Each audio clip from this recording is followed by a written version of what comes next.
Hi, everybody, and welcome back to the #BRANDBOSSES podcast. Thank you for being here. We are in season 5, so appreciate you tuning in. So today we have Kristin Rowell on the podcast. She is a former business litigator turned functional nutritional therapy practitioner and is the founder and CEO of Energetically Efficient. She helps high-achieving, stress-out professionals lose weight, boost their energy, and maximize their efficiency in work and life. As a transformational coach, Kristin empowers her clients to become positive, motivated, and high-vibrational individuals. She serves on the board of Nutritional Therapy Association and is a highly sought-after speaker, delivering keynotes on nutrition and wellness across the country at various events. She's a true powerhouse. Kristin has completed 25 marathons and earned multiple titles in competitive figure competitions. She brings a unique perspective to her over 13,500 followers on social media, and we are just so excited to dive in today. So welcome to the show. Thank you so much. I'm so happy to be here. I'm excited for this conversation. Yes, and so you are a Minnesota native. I was going to say Wisconsin, Minnesota native, and you now moved down to Nashville. So how has that been? How did you get down there? What made you move? Oh my gosh, I love this story because I've literally been a Minnesotan my whole life. I'm from northern Minnesota. I did go out east to go to college, so I went to Boston College, but I came back to Minnesota for law school. So I've literally been there. I've literally lived in Minneapolis proper since 1999. I've never left the city. Oh my gosh. So this was a huge move. And so a lot of people are like, wait, why did you all of a sudden decide to go to Nashville? And I would say it's two primary reasons. Number one, I am going to be opening a franchise business here as an additional business separate from Energetically Efficient. Wow. And that's called Discover Strength. And it's a company that's in the Twin Cities, and there's lots of locations there. So I purchased the Nashville territory. A business partner and I did together. And she's one of my closest friends. We practiced law together for almost 20 years. So she and I invested in Nashville. So I decided at some point last year, I'm like, okay, we're going to do this, Jim. I think I need to move there. And she thought, oh my God, this is amazing. Yeah. We thought we might just be owners from afar, but I think that would have been really hard to do. So I said I'd move here. And then the second reason is, and I don't know if you're into this stuff, but you may really love this, is we were trying to figure out where we wanted to do our Discover Strength franchise.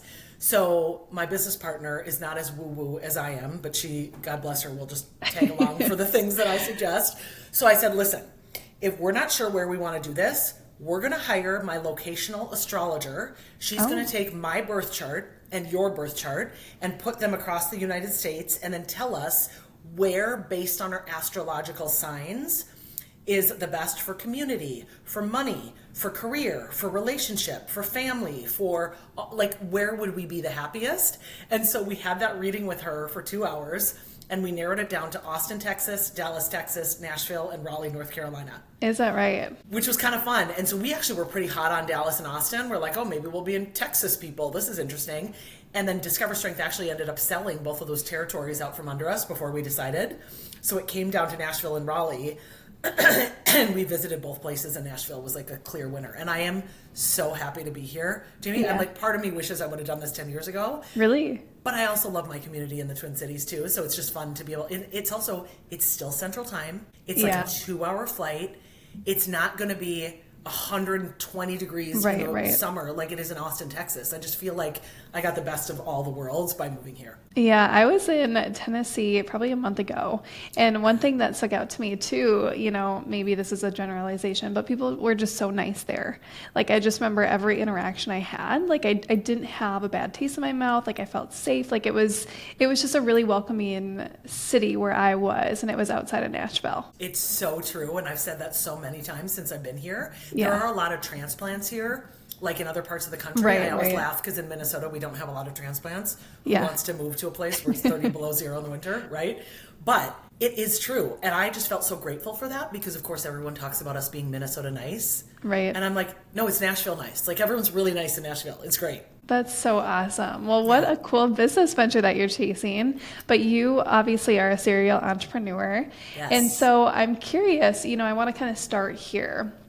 So we've had, a couple different people on the podcast, but I've never really started with this question, and I'm curious your take on it. So what does it take to become a successful entrepreneur in your book after being an entrepreneur for years and years? Yeah, I love this question because my answer may surprise you. But Yeah. the number one thing that I would say, and it's funny because my business partner and I, like I said, practiced law together forever, and this is something we learned from our primary mentor at our firm. I don't care how much you spend on marketing, what you do on sales, how many emails you send, what a pretty logo you have, how many followers you have. The number one best thing you can do to be a successful entrepreneur is to provide really good work, to do really good work that truly serves people and that it's so good that those people want to talk about it.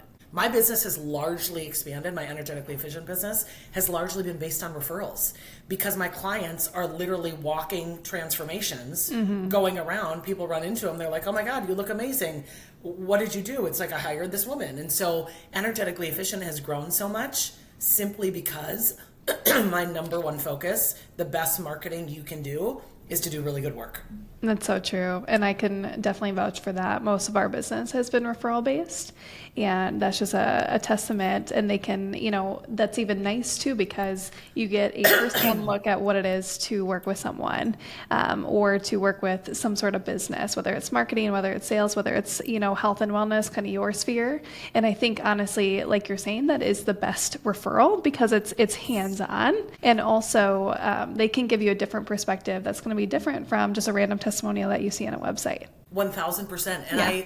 I think about when I was lawyering, how would I find professionals? How would, when clients ask me for referrals, what would I do? It's like people I know who are good. Well, I would call people I knew who knew other people. It's like, how do you find a banker? How do you find an accountant? How do you find a lawyer? You're not finding professionals to guide you through something significant on the internet generally. I mean, most people are like, I'm going to call people I know who might know someone in this and do something that I trust.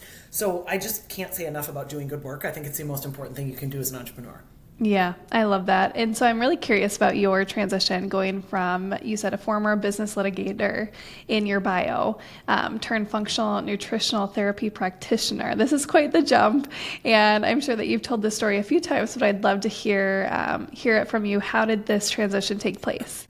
Yeah, I'd love to tell it. So I literally thought I would lawyer for my entire life. I loved lawyering. And everyone laughs when I say lawyering, but it's actually a word. But I loved it. I thought it was the coolest thing. I loved being in court. I loved putting a suit on every day. I loved arguing with people. I thought it was something I would just do until I retired.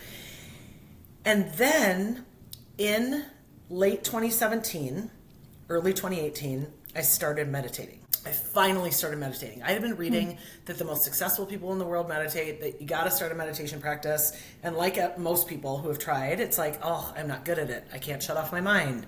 My mind just continually goes. Now I'm thinking about all these things. And I was so determined to finally start doing it that I hired a meditation coach. She actually came down to the law firm to meditate with me, to teach me how to meditate, to take me through guided meditations with her. So she actually does this for a living. Wow. And then once I hired her, I thought I'm going to hire her for sort of, I don't remember if we met every week or every other week or what the pace was at that time, but I thought if I'm spending this money on this woman, I'm also going to commit to myself that I'm going to do 10 minutes in the morning and 10 minutes at night. And so I really started to do that regularly. And I know that it sounds insane, but anyone who meditates knows the answer to this. You start to receive downloads and messages and information from source. Like whether you want to call it God or your higher power or the divine or whatever, you genuinely start to receive these messages. And so by the spring of 2018, I started to get these messages that were like about potentially leaving the practice of law, about going back to school for nutrition. And I was like, huh? What are you talking about? Like, this is weird. And it was in a meditation in the spring of 2018 that the name Energetically Efficient came to me. And so I wrote it down and I was like, well, that's a cool name. I don't know what that's for, whatever. And I was very busy with my law practice. I was happy. There was nothing wrong.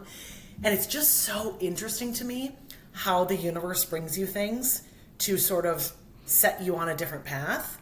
So it was, I remember in that summer of 2018, I had at the same time that I was meditating, I had been for a couple of years, maybe more, a few years, I had gotten really into low carbohydrate lifestyle, the ketogenic diet. I had fallen and broken my leg, which was this horrible accident, in December of 2013. And so in 2014, I started to get really interested in nutrition. How can I heal my leg quickly?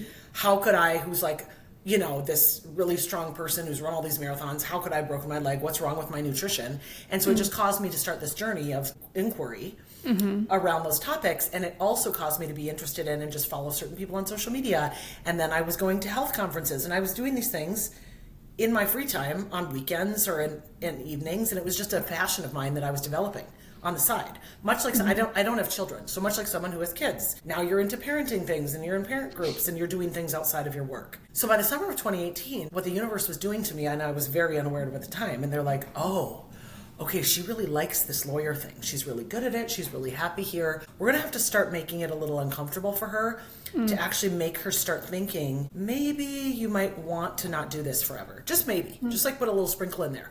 So that summer, I had this huge conflict with 2 or 3 of my partners that was like never had happened. These are like 3 of my best male friend mentors, whatever you want to say. And we had been at a lunch and they basically came down on me for having attended a health conference and then specifically having written an article for this attorney magazine that we would take turns writing for, where I talked about basically helping lawyers get healthier. Because you look around at the law practice and there's a lot of people who drink too much, who don't exercise, who work too much, who don't take care of their physical health. And I was an anomaly in this field. I had always prioritized exercise. I had always worked out at 5 a.m. before I got to my desk in the morning. And so I just thought, this is a service to other lawyers. I'm just going to talk about it. And they were so mad at me.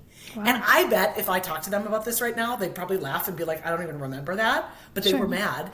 And it really wasn't about them. It was about the universe being like, you can't fully be yourself, fully expressed in this career any longer. And just note that. So I was like, oh, that's interesting. Had a trial that fall. That went well. Like there was a lot of stuff I was still doing. And then in 2019, whispers just got louder and louder and louder until I finally made the decision, very difficult decision, to share with my primary partner, my boss.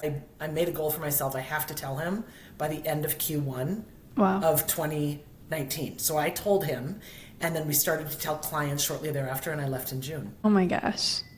What a story. So I'm really curious. So you mentioned that you kind of had this passion for meditating, or at least maybe it was placed in your heart. Where did this come from? Because that seems like such an interesting thing for just to kind of, I guess, come into your life or to strike your interest. Yes. Okay. So the true story about that is I ended a very traumatic relationship. And I say traumatic because it was traumatic for me in the sense that this person and I were very connected in a lot of different ways. This man who I was spending all this time with. And I just found out that he wasn't the person that I thought he was, is the way I'll summarize it. And it was just devastating to me when I discovered this. And so that was in November of 2017. And so I say, how am I in this position? I was divorced in 2012. I didn't date a ton. This man and I had been spending a tremendous amount of time together. I thought he was someone, or maybe I was making him to be someone in my mind that he really wasn't. And it was so devastating for me when I discovered basically the truth that I came to meditation out of desperation. I came to it because I thought, wait a second. I have been in therapy off and on for years. I did therapy in my marriage. I've done personal therapy. My parents are high school sweethearts. They're still married. There's no divorce in my family. Like, how am I in this position in my 40s? I was in my early 40s at that time. How am I in this position where the therapy just isn't working? Like, I need to do something dramatically different. And so I hired this woman to help me meditate, thinking, I want to start getting answers from somewhere other than other people. I need to start finding answers within myself. And that's really what brought me there. And so a lot of people, I think, do come to meditation out of what I call desperation. You know how they say when you finally hit your rock bottom, you're ready to finally do something different? Right. And that's what really happened to me. Isn't it so funny, though, how we go through those experiences and they're just so traumatic. They're so devastating in the moment, but yet it's this, you're opening up this new can and the potential is just limitless for what's within that. And I think that that's such an interesting story that you talk about. And so I'm curious, so you become this, I guess, entrepreneur now. You're in kind of the nutrition space. What did those first couple of years look like? I think you said 2019 was maybe when you took that leap. What did those first couple of years look like for you? Yeah, well, it's funny because I left on Friday, June 7th of 2019, the practice of law. That was a Friday, and started Energetically Efficient on Monday, June 10th. I mean, it was like I gave myself a weekend off, right?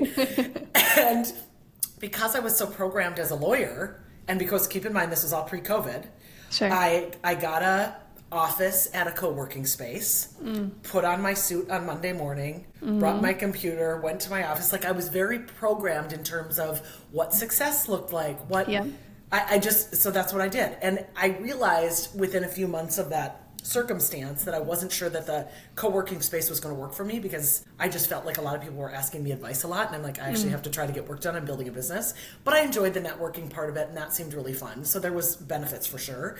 And then in November, I got a golden retriever. And I had golden retrievers in the past, but it had been about a year because my last one had died in 2018. And so I got another one. And then I was like, wait, I don't want to leave the house every day with this amazing little being, and I have to take it out to pee and whatever. Yeah. So I kind of stopped going to the co-working space a lot.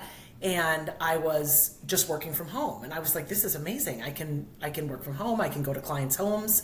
I can be on Zoom with them. And I was building my business in Energetically Efficient, largely from all of the contacts I had from all my years of lawyering. So like some of my lawyer clients became clients in my new nutrition business. And it was interesting because towards the end of my practice, wrapping up my practice of law, probably for that year before, I had started to first have the experience of clients saying, okay, now that we got done talking about the lawsuit, can you just, I really want to lose like 20 pounds. You're always so fit. What do you do? So clients started to present themselves. It was those other whispers from the universe. And that didn't happen 10 years before. And I had always been fit, but it was the universe saying, hey, we're charting a new path for you. And if you pay attention and listen to those signs, your whole path will be laid out. But most people are so in their heads, in their tunnel vision, doing the sameness every single day that they don't expand and open up to, that they may be pushed in a different path. Wow. So I was starting to get clients immediately in my Energetically Efficient business because of the network that I built and the success I had had in bodybuilding and marathoning and all of that at that point. And so then I remember my first couple hired me in July, and they paid me a pretty significant sum of money because I was going to be supporting them for 6 months. And they had so much success that they were like a huge referral source for me for all sorts of clients that I came in 2020. And then of course, COVID happened in 2020. And so here this business that was all about getting people healthy just took off because COVID happened. People started to drink more. They started to gain weight, and they were like, oh my God, I need help. And so my phone sort of started ringing off the hook. And that was what the first 2 years looked like. I will say when COVID hit, which was Friday, March 13th, because it was Friday the 13th of 2020 when the world started to shut down. On that day in particular, I was supposed to be flying out to go to Barcelona for a friend's 40th birthday week, which would have been amazing, of course. Yeah. And then from Barcelona, a week later, I was going to fly through Dubai and go to Australia for 3 weeks for a friend's wedding and be in New Zealand and all. So when we realized that Barcelona, what we were seeing on the news is that people were dying everywhere, she canceled the Barcelona trip and took those girls to California, to just Palm Springs or something. And I was like, look, I'd love to come with you, but I'm very afraid I won't be able to get out of this country for the wedding I had in Australia. So I left on Friday, March 15th and went to Australia, and I stayed there for a month. Oh my gosh. Yeah, I was there for a month in the pandemic, and it was amazing because I'm getting text messages on my phone from people in Minnesota. They're like, you have to come home. They're going to shut down flights. Like, are you okay? And I was like, guys, Australia's amazing. Yeah. And everyone was so in fear, and I could feel their projection of fear on me, which was a very fascinating experiment to just witness people in fear when I was in a frequency that was not in fear. I was in bliss. I was in Sydney. Nothing was shut down. I mean, yeah, some people were scrambling for toilet paper like they were all over the planet. But other than that, it was very normal. Restaurants were open. All sorts of stuff was open. And they, of course, became a lot more draconian later on. So it was just fascinating to have that experience. And I flew home and then really have been running my business from home. Oh my gosh. I feel like I could just ask you so many questions after that. But anyways, I want to start here because you made a really good point. You said, a lot of your clients, I guess, from the law side were transferred over into this nutrition side. And I think that's a testament to how you treat people. It's like, how you treat people in one phase of your life versus another is so important. And how you treat people day to day, even the small interactions, can have such a big impact on one's business and one's life. And I think what you said was really, I guess, impactful for me because it just solidified that. And so how else have you, I guess, seen maybe that comment or that statement that I just made about treating people come out in your business and in your life? That's such a powerful reflection and question. So thank you for that. I receive it and I'm very grateful for that. I will edit it just a little bit to say not only what you said is so valuable in terms of how you treat people, but I really think so much of it comes down to how you make people feel, how they feel when they're with you. If they feel safe in a relationship with you, they're going to open up and be more vulnerable with you. They're going to feel like they can trust you. They're going to know that you're someone who literally has their back. And I think I cultivated a really good reputation in the Twin Cities while I was lawyering, even though the image of a business trial lawyer is like cutthroat, nasty. Like there's so many stereotypes that could go with it. Yeah. But and of course I was tough in the courtroom and, wrote letters that probably didn't have the greatest tone from time to time. But I think it's so much more effective in lawyering, and this transitions into my entrepreneurial life, to be effective not by pushing other people out and really using sort of force and tactics in that way, but just by vibrating from your most highest self at all times and leading by example and outsmarting people or outwitting people and winning that way instead of winning by tactics that are, I'm just going to write you a lot of nasty letters and have these tactics that aren't from a high vibrational place. So I would say I appreciate that reflection. I definitely built a positive reputation throughout the Twin Cities, and I built a reputation that I think a lot of people knew they could come to me and I could help solve their problems. I mean, at its core, that's what we learn in law school. You don't, yes, you learn about the law. Yes, you learn about the rules of civil procedure and criminal procedure, and you have to learn like all of those basics. But what you really learn in law school is how to figure out solving problems.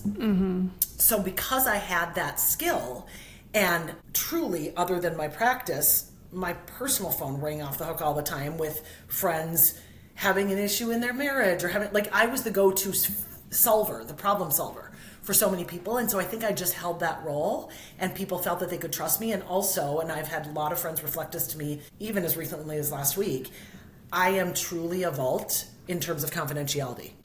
So I took that extremely seriously as a lawyer. You have this oath of confidentiality. You're not going to disclose stuff about cases. You can't. It's an attorney-client privilege. And so I treated all of my friendships that way. If a friend told me something and they're like, please don't share this with anyone, I literally didn't.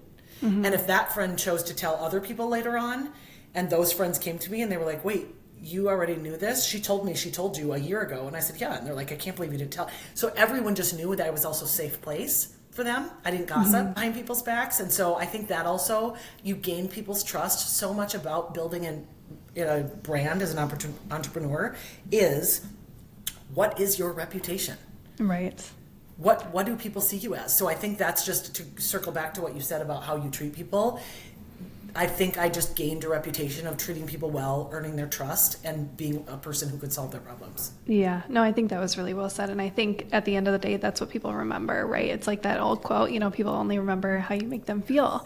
And I feel like there's so much truth to that. And a lot of times, I've even seen it in, I guess, the marketing sphere, people just getting ripped off and people not delivering what they promised to deliver in this line of work. And it's very sad. But you said something else.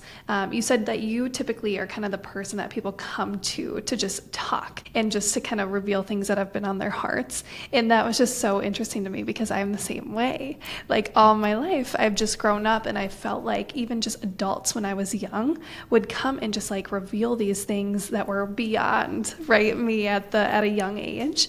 And I always wondered, like, what is that? And as I've kind of gone through life, it's been really interesting because I've realized I've done a lot of just like inner digging throughout my life. And I've done a lot of just like, okay, what is my purpose? What is my passion? And I've sat with that for a long time, just even in middle school, high school, all the things. And I think because I've just come to really know myself so deeply and so well, there's a sense of comfort that I think just gets produced when you have that sense of yourself. And I think that you relate to this. 1000%. And I'm so glad you brought that up. Yeah. Because you're speaking as if you truly are an old soul. So I expect that you are to some degree. You've probably heard that before. But what I hear in what you shared, what it really is that you're fully embodied in your humanness. Yep. And people feel safe around fully embodied beings. They're grounded. They're spiritually connected. They have this wisdom within them that you can't even necessarily put your finger on, but you feel. I'm leading an experience right now. I have this 3-month container with a number of women. It's just the most fun to teach, but it's called Being Magnetic.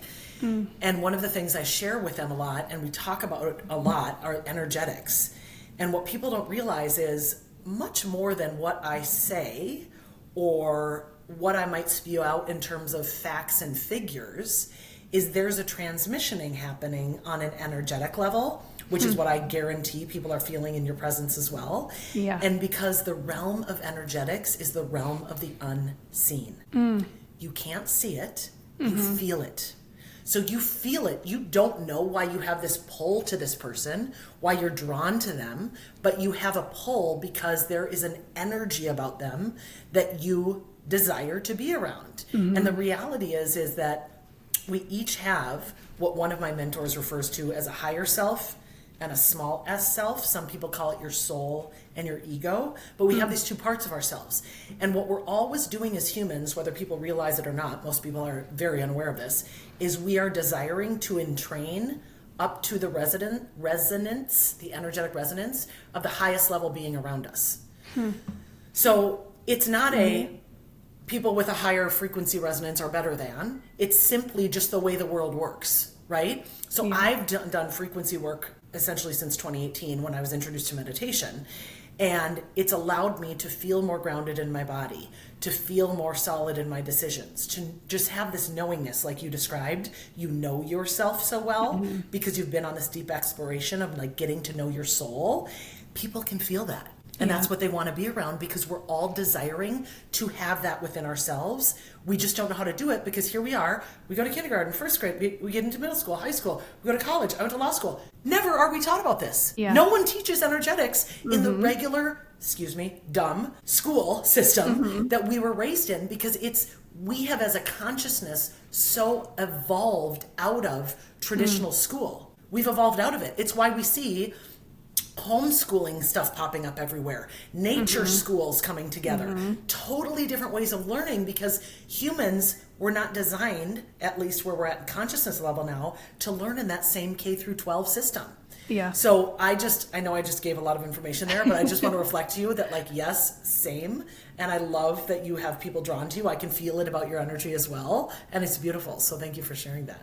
No, that's so awesome. I could talk about this all day because it fascinates me. It's like I was in Jackson Hole last summer, right before I was getting married in August. And this was like my reset. This was like my break. I just needed a place to go. So I literally went to Jackson Hole. I didn't talk to anyone. I stayed in this house alone. Like it was just glorious for me. And when I was out there, I was listening to works of Deepak Chopra, and I'm sure that you're familiar. And it was so fascinating because he did this talk on how your energy can be felt meters away. And there's scientific evidence to back this up. And I remember sitting there and just thinking about all the instances where, I showed up maybe even in a client meeting and my energy was low and how that impacted how the meeting went. Like it probably didn't go that well.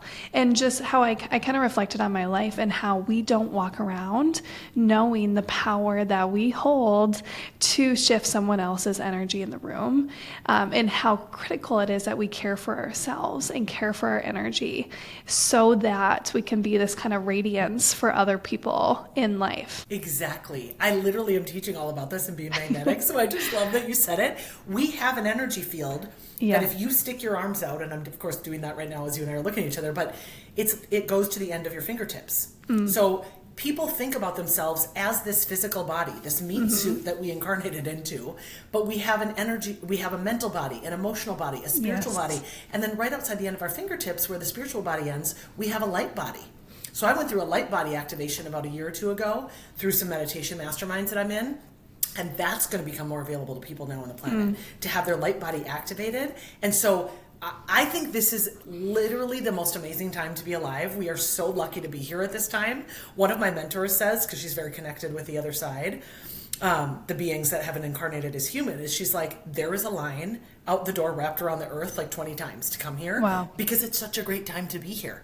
In terms of all of this evolution of consciousness, they want to be here because they know how lucky it is for us to be human, experiencing this rise of consciousness at this time. Wow. So you keep using the phrase consciousness, and that makes me think of Bruce Lipton's work on epigenetics, Yes. Oh, and yes. how he basically says from, your birth to age 7, that's kind of the time that I guess you're developing these programs, right, on your hard drive is kind of what he uses to describe it. I heard him on a podcast with Tony Robbins, and it like changed my life because it was so fascinating that as you're speaking, I'm sure that you go over this too with your clients. It's like, that phase of life is so critical. And you talk about education, you talk about how people are raised and how we're programmed to go out into the rest of our lives. And truly all of that comes from your youth and how critical it is, right, to raise up our youth in a way that allows them to, I don't know, be good advocates in this world. And I'm curious your kind of take on that. Oh, I love that you asked this because I talk about this all the time as well. So Yeah. I love Bruce Lipton's work. I love biology of belief. And another way to talk about that 7-year-old marker, because it's so significant, is that that's when your ego is fully developed. Yeah. So we don't have, if you hang out with a 5-year-old, they aren't afraid of standing up in front of the class. Right. They aren't worried about people judging them. They aren't like nervous to go meet the other person. The second they hit 7, you can watch it. It's all of a sudden like, I don't want people looking at me. I don't want to go up in front of the class. It's so sad to just see when their ego crystallizes around them. I'm like, no, you were so perfect. So I spend a lot of time with my nieces and nephews. And I say this to my sisters. So I'm like, sorry, this is what I'm doing. When I'm alone with them, like the 1-year-old, the 2-year-old, the 4-year-old, it's all programming them for total positivity. I say things to them like, money grows on trees. You can grow a money tree in your backyard. You are a unicorn. You have such bright light within you. You have all of the wisdom in the universe within you. I say stuff like that to them all the time because think of what kids are normally hearing. Yeah. Nope, put that back on the shelf. We can't afford that. Yeah. No, you already had one toy this week. You can't get another toy. That's Nope, so we true. can't afford that fancy meal. I'm like, say everything the opposite. Give them the programming that allows them to fully express and expand, because most of us were hard programmed by 7, and then some point in your 20s, 30s, or 40s, depending on when you wake up, you then start realizing that you're going to spend the next 20 years undoing the programming that was hardwired into you for 0 to 7, and the hardwiring that came through your lineage. So we also have a lot of distortion patterns in our field that came in before 0 because of what our parents didn't get rid of and what their parents didn't get rid of and what their parents didn't get rid of. We literally are made up of the cells of 2 beings who are made up of 4 beings who are made up of, it doesn't take very long to realize how much DNA garbage we were handed down on an energetic level. And so once you open up to this and start working with that and getting rid of that, you realize how much higher you can vibrate. And like you said, just become this light being, because all of us are here to serve as light to each other. Yeah. Gosh, there's so much there. I could talk about this for so long, but I'm curious if we bring this back to business. So you've really gone on, I guess, this journey, and you talk about being enlightened and kind of finding, I guess, this new phase of yourself. How does this translate into business? How has this helped you grow your business? Because someone out there maybe who's listening to this is like, okay, this is too woo-woo, like this is too far-fetched. And I'm curious kind of what you would say there. Yeah, great question. So it's so funny because before we started recording this, Jamie, I had a meeting with my business coach, and I was talking to her about this exact issue, and I was saying, I'm feeling this evolution happening even more and more in myself, and my business has to reflect it. Like, I almost feel like I'm literally growing into what energetically efficient means, right? I used to look at it and describe it as, well, you have your nutrition dialed in and all of that dialed in so that you can serve at a greater capacity, so that you can be the most powerhouse CEO possible, the most powerhouse executive, and that's true. But none of the nutrition, lifestyle, and strength training and all those things matter if you also don't have your energy right? So as I've evolved even in my offerings, like I tested it, I had set some new moon intentions in a new moon that happened last August 4th, and all of those intentions are supposed to culminate at the full moon that happened in February. And what I had said was, I really am asking for divine guidance on a new program that I can create, that our people are lit up about, that they're excited about, which is something that's a little different than what I've offered in the past for nutrition. And what came to me in a meditation in early January was this course called Upgrade Your Energy. It was a 3-day experience. It was a lower price point than anything I had offered. And I had the biggest launch I had ever had because it was aligned, because I received the messages from source about what I was supposed to offer and serve. Wow. And so we worked on energy. I had several different topics over the course of the 3 days. But then I offered to those people that were in that, and then also publicly, if anyone wanted to join me for a 3-month experience, which is called Being Magnetic. So as I've evolved myself in terms of how I serve, I'm seeing a little more interest even from my community, my 13,500 followers where it's at right now, of wanting to learn more about energy, wanting to understand what that means, wanting to know like how they could learn more about it and implement practices that could improve their lives, from nutrition to success to business to everything else. Did that answer your question? I know. Yeah. Okay. Yes. Yeah, that was, no, I think you hit the nail on the point. And it's just interesting that, I have this perspective that I truly believe everybody knows what their purpose is. It's more about letting that come out. And I think that you resonate with that. Like I think about Wayne Dyer and his kind of perspective on it, and how purpose is truly the journey of serving. And, I worked in corporate downtown Minneapolis when I first graduated. And, I think back to this point, I remember I was sitting in the IDS Center and just looking around, and I just felt such negative energy. I just looked at people's faces, and it's like, they didn't want to be there. They didn't want to have just a half-hour break throughout their, 10, 12-hour day. They wanted something else, yet they were prohibiting themselves from truly pursuing their passion. And it really stuck with me, and it was really eye-opening for me in this moment. And it kind of, I guess, forced me to then take a step towards creating this business, because I just knew I don't want to end up unhappy in my life. I want to do what I am here to do. Like, that's my purpose. And so I'm curious, you talk about listening to the different voices in your head and listening to your intuition. And I'm curious, how can someone start to do this at maybe kind of a foundational level? Great question. So, and I have to respond about your IDS observation, because really what you were observing in that moment is all sorts of programming. It's people who haven't yet peeled back even the outer layer of the onion. In fact, I just gave this example in Be Magnetic the other day. I said, okay, if you're going to peel an orange, the first step is you actually have to know that an orange is sitting there. And there are so many people walking around that have zero clue that they're programmed, that this is just their reality. And there are a lot of beings who may never take the journey that you and I are on in this lifetime. They may have to come back and do it again and again and again. But I'm very, very comfortable in saying that I'm pretty sure my soul is here for one of the last times around, if not the last. Like I've done this dance many, many, many times, and I've had many mentors and spiritual teachers tell me that. But more specifically to your question, in terms of how someone can start, so I'm very aware of the fact that when someone says, oh, you're going to tell me to meditate, I'm actually just going to tell you to sit with yourself and not put any label on it and not like stress out that it's meditation.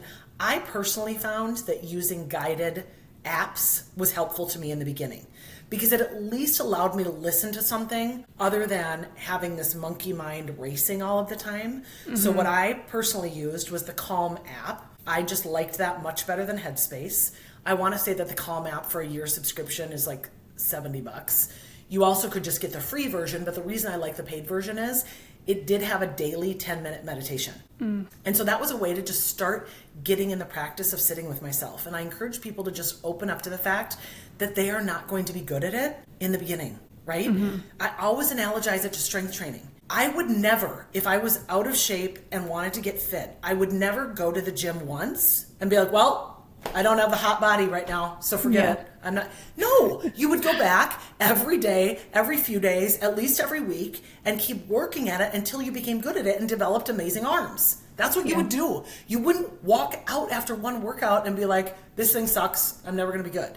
So I tell people that, like, analogize it to meditation that way. So when you're sitting with yourself, whether you're doing a 10-minute meditation on something like Calm, you could even get the Headspace, or not Headspace, Insight Timer, which has tons of free meditations. It's a donation-based meditation app, which I just love. And you could do things on there, just find something that's 10 minutes or less, and start just committing to yourself to do it every morning. So because I'm a morning exercise person, I would love to say that I do it before I go to the gym, but I don't. I do it when I come home, right? And what I used to do at the law firm is get up, go to the gym, shower at the gym, get to my law firm, and then in my office, I would literally shut the door and meditate for 10 minutes, and it was what I had to do first. And if I was running late and I had to do a call, it was like, okay, well then you're going to do it closer to lunch, but you're going to have to do that meditation each day, and just commit yourself to do it for at least 30 days and watch yourself start to look forward to it instead of the opposite. I was enjoying it so much that I was also doing it in the evening. And that created this open connection. I tell people, start to think of it, just switch your mindset and say, this is actually my most important meeting today, is the meeting I have with myself. There's no more important meeting than the meeting you have with yourself and the divine. You're connecting to source in those moments. I also recommend, if someone was like, I really just need like a program, I think Emily Fletcher's work, she started Ziva Meditation, the Z-I-V-A, and she has a 15-day course that you can buy online, and it's called Ziva Online. And she takes you through a lot of, it's short. Like, you're only going to listen to a video for 5 minutes one day or 12 minutes one day. She doesn't even have you meditate until like the third or fourth or fifth day in the course. But she gives you the science of why. And she is the one of the most successful meditation coaches in terms of how these high function, Dr. Mark Hyman is her client, and Andrew Huberman is her client. And so she has created this whole business around helping super high achievers make meditation a part of their life and a part of their daily practice. Wow, those are such great resources. Yeah, other ones that come to my mind are, I know FitOn is like a free fitness app. They have some meditation. And then Deepak actually has a podcast where he does like 10, 20-minute meditations that you can listen into, which is really good too. That's a great idea. And you just remind me of one more, is for everyone who wears an Oura Ring. We have meditations on the Oura Ring app too that come free with the Oura Ring. So that's another option. So awesome. Yeah. Well, this has been so much fun. I feel like we could talk for another hour, but I kind of want to end on this note, because I look at you and you're very aligned with your purpose. You have this kind of joy that is very vibrant and you can feel it. And, I'm sitting several states over from you, yet I just feel like, as you were talking, I was getting goosebumps. I was just feeling all the things. And, I think someone listening to this is probably thinking, that's great. I'm so happy for Kristin, but I'll never know my purpose, or I'll never find my purpose. And I want you to speak to that person who's just struggling to understand what's next for them right now. Yeah, great question. So for that person who literally is thinking, I'll never find my purpose, I don't know what's next, the first thing I would ask them to consider is literally changing their language around it and changing the way they talk and think about it, to even start writing down each day, whether they have to write it on their bathroom mirror on a note or in their car or somewhere that they'll see every day, maybe their computer when they're open it, is, I know my purpose. I'm just working on being able to remember. I'm remembering my purpose. I'm remembering my purpose. I'm remembering my purpose. Because truly all we're here to do is to remember. We came here to remember who we are. We know who we are. We just forgot it. And it's interesting because one of my primary mentors, there's people that I'm sure you've read about, people who have near-death experiences and go to the other side and come back with tremendous wisdom. I'm obsessed with learning about these people. My primary mentor, who I do a lot of retreats with and who I've led courses with together, she didn't have a near-death, but she had what some would say is the equivalent of it. She was about to go on a retreat. She realized as she got to this retreat that the leader of the retreat was not clear or clean in terms of his energy, and she decided, I'm not going to participate in this. So she's like, whenever in your life do you have a whole week off, other than what you did in Jackson Hole, which is brilliant, but where you were going to go for your own, by yourself, didn't have any plans, whatever. So she was called. She had been a seeker for many, many years. She'd done, all the Tony Robbins stuff, all the Joe Dispenza stuff. She'd been doing this for years. She was called to go into meditation back at her Airbnb. She meditated for over 9 hours. Wow. Okay. She did not intend to sit there and meditate for 9 hours, but she was called to just keep being in this experience. And during this meditation, she broke through what's called the veil of forgetting, which is a veil that we come through. It's more than a veil. It's like a thick wall that we come through when we render as human, where we make an agreement, which is so sad that we do this, but as part of the human experience, we make an agreement to forget that we're infinite, indestructible consciousness, not separate from the one. And it's a big forgetting. It's a very big forgetting. And then we spend our whole life trying to remember. Yeah. So she actually went to divine consciousness on the other side and came back. And when she came back, she now can perceive everything on frequency level. So she does these retreats and helps us clear distortions from our energy field. It's amazing work. But my point in telling you that whole long story is, we know who we are. We just came here to remember. So everyone has a purpose. You're not broken because you don't know yours yet. You didn't fail because you don't know yours yet. For many people, it takes until their 30s, 40s, even 50s. Some people don't discover it until their 60s. So wherever you are is literally perfect. You can't do this wrong. You're not behind.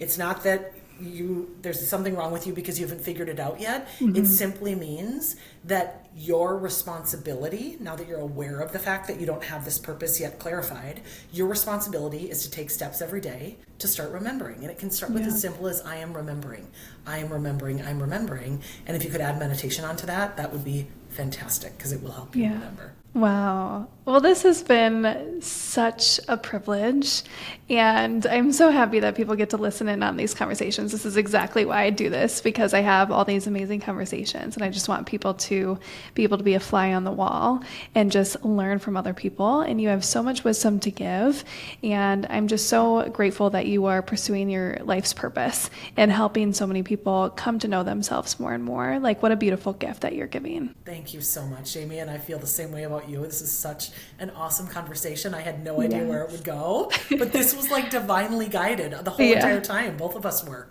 which is 100%. incredible. Yeah. 100%. Well, this was so fun. And so how can people find you and get in touch with you? Yeah, I'd say the easiest way is to go to my website, which is just energeticallyefficient.com. We're having like a fun rebrand that's coming out soon, so I'm really excited about that. On Instagram, and I'm not going to let go of this name. I thought I might once I moved to Nashville, but I'm not. It's MN Golden Girl, so MN is for Minnesota, so I'm keeping that, MN Golden Girl, and I have 3 golden retrievers here. So the golden comes from a lot of that, and yeah, I'd say Instagram. I'm also on LinkedIn under my name, Kristin Rowell, so you can find me any of those places. All right. Well, thanks for being here. And everybody, thank you for listening. Season 5 is just underway, so stay tuned for more episodes.